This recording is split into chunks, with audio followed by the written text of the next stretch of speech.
Hello दोस्तों, welcome to my YouTube channel. आज हम फिर से बात करने वाले हैं वोडाफोन आइडिया के ऊपर। फाइनली वोडाफोन आइडिया में Q3 के नंबर आ चुके थे। हालांकि मैनेजमेंट ने सोमवार की तारीख दी थी, परंतु यहाँ पे नंबर आपको कहीं ना कहीं कल ही आते हुए दिखाई दिए, फ्राइडे को ही। तो यहाँ पे नंबर को एनालाइज करेंगे और इसका असर मुझे लगता है कि सोमवार को बहुत बड़ा होने की संभावना है। नंबर में कुछ नेगेटिव बातें भी है, नंबर में कुछ पॉजिटिव बातें हैं, तो एक बार फटाफट नंबर को जान लेंगे। उसके बाद डायरेक्टली चार्ट पे जाकर के यहाँ पे आपको क्या करना चाहिए अगर आपने लॉन्ग पोजीशन लेकर के घर गए हो, चाहे वो फ्यूचर में हो, चाहे वो ऑप्शन में हो, चाहे वो कैश में हो, तो आपको किस बात का ध्यान रखना है, क्योंकि नंबर के ऊपर रिस्पॉन्स तो आपको बड़ा देखने को डेफिनेटली मिलेगा।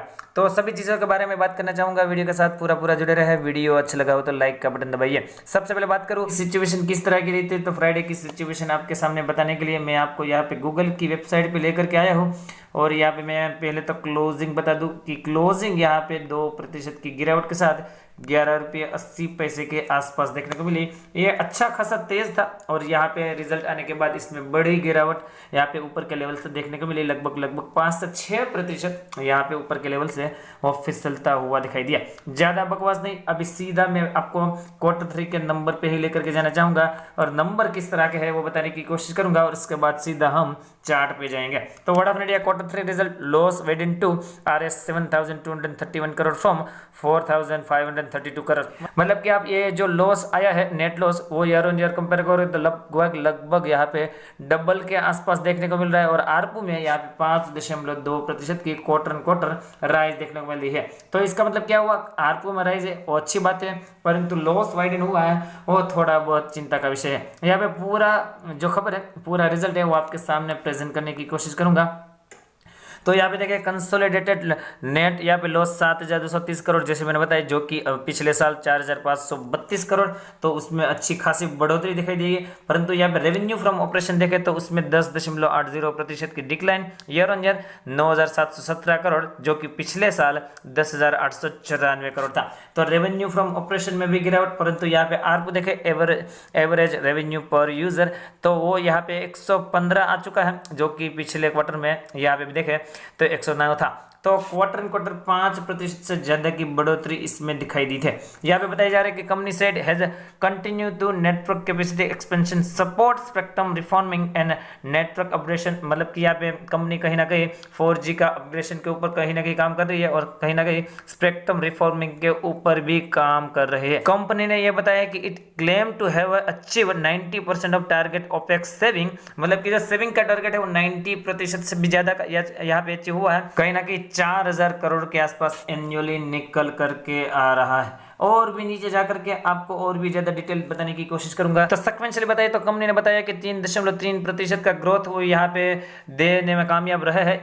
इसके पीछे का जो कारण बताया जा रहा है मेनली वो यहाँ पे हाल फिलहाल में की गई तारीफ है, एक बहुत बड़ा यहाँ पे कारण है। इसके चलते यहाँ पे 3.3% का ग्रोथ कंपनी करने में कामयाब हुआ है। और यहाँ पे MD और CEO ने बताया कि we are placed to announce that second consecutive quarter of the revenue growth driven by the several tariff. तो रविंद्र ठक्कर जी ने भी ये बोला है कि हमने लगातार दूसरा क्वार्टर है जिसमें यहाँ पे कहीं ना कहीं ग्रोथ यहाँ पे पोस्ट किया है। इसके पीछे का कारण जैसे मैंने अभी भी बताया कि तारीफ हाइक जो लगातार हो रही है वो कहीं ना कहीं बैकबोन के तौर पे काम कर रहा है। और यहाँ पे ये बताया जा रहा है कि जो तारीफ हाइक के चलते और 4G सब्सक्राइबर जो हम कन्वर्ट कर रहे हैं 2G को 4G, उसके चलते भी यहाँ पे रेवेन्यू में कहीं ना कहीं हमारा इजाफा होता हुआ दिखाई दे रहा है। आगे भी हमारा विजन पॉजिटिव ही है और आपको सुधार देखने को मिल सकता है। कंपनी के यहाँ पे बैलेंस शीट में ऐसा उनकी तरफ से बयान निकल करके आ रहा है।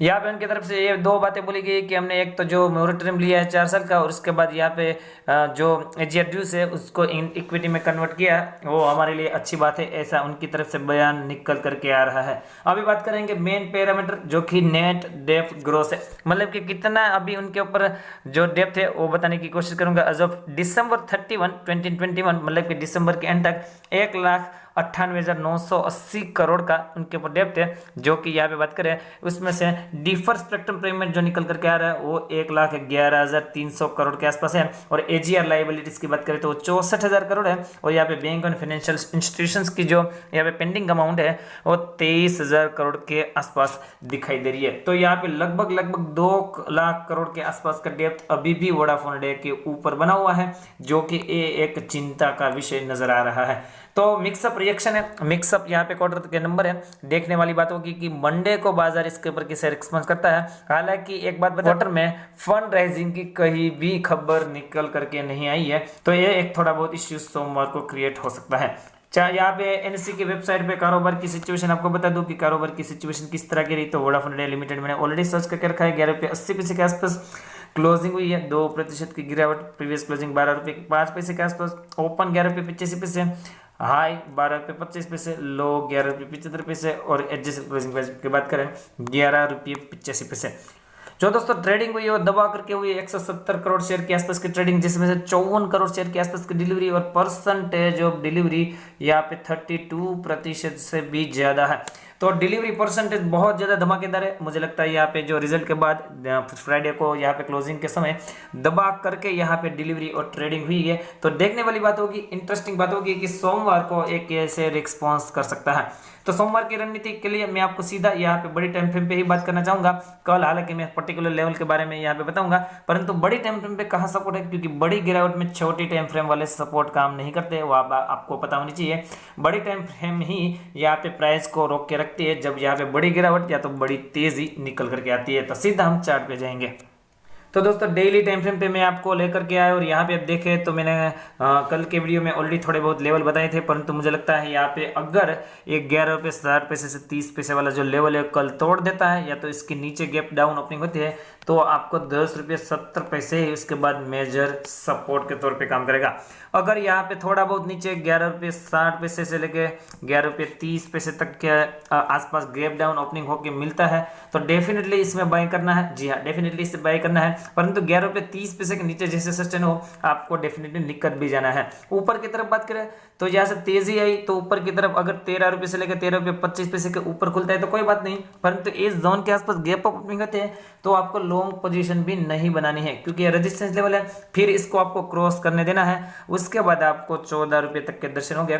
तो दोस्तों यहाँ पे बाजार कैसे इसको पॉजिटिव लेगा नेगेटिव लेगा वो यहाँ से बताना तो मुश्किल है, कम से कम मेरे लिए तो मुश्किल है, क्योंकि रिजल्ट यहाँ पे मिक्सअप आया है, कमेंट्री भी मिक्सअप आई है, कुछ पॉजिटिव भी कमेंट्री है और काफी ज्यादा नेगेटिव भी है। तो यहाँ पे बाजार के ऊपर पूरा डिपेंड करेगा कि बाजार यहाँ पे सोमवार को जब खुलेंगे तो इसके ऊपर किस तरह का रिस्पॉन्स करता है। परंतु जैसे मैंने आपको लेवल बताया उसके ऊपर आपको डेफिनेटली अपना ध्यान रखना है। आरएसआई का लेवल 37 के आसपास वीक बना हुआ है यहाँ पे वनडे में, ये आपको पता होना चाहिए। तो दोस्तों आई होप कि वीडियो आपको अच्छा लगा होगा। वीडियो अच्छा लगा हो तो लाइक का बटन दबाइए, चैनल पे नए हो तो जरूर से जरूर सब्सक्राइब कीजिए। Thank you again for watching this video.